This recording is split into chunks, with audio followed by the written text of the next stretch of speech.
পাখির জন্য আমরা ভালো কাজ করতে পারি।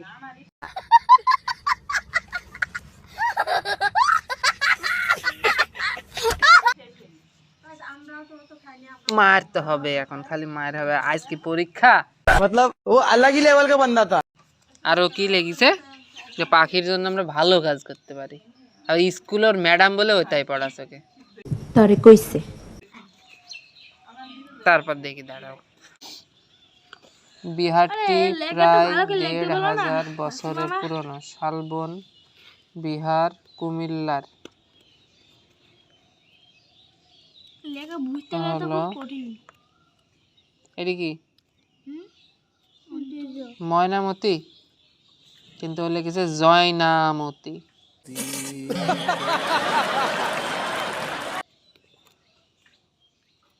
জয়নামতি এলাকার, ভালো কথা। তারপরে এটি কি ববসে ববসে গুরুত্বপূর্ণ বিহার। আর কো এখানে তো প্রশ্ন আছে হলো শালবন বিহারের বিবরণ দাও। এখানে বিবরণ তো কিছুই নাই, খালি এক লাইন লেখা, শালবন বিহার ময়নামতিতে অবস্থিত, তাই না?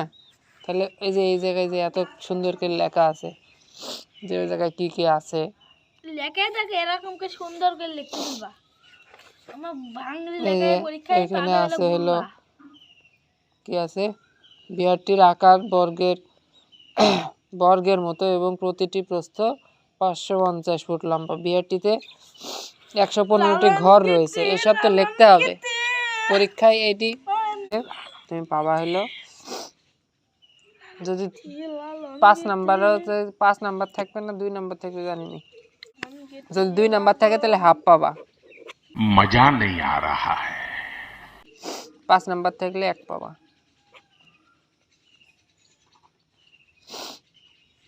জিরোও পাইতে পারো। ঠিক। अबे साले जो माफ करना, मैं जो লালন গীতি লেখা সুন্দর নয়।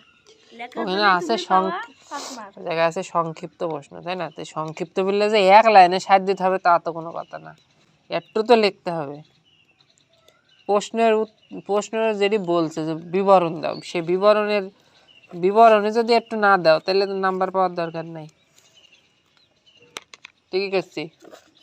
अबे साले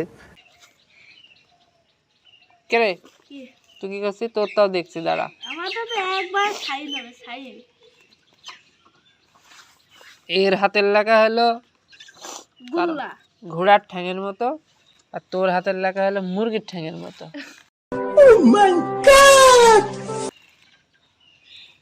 হাতের লেখা তোরটা হাতির ঠ্যাঙের মতো।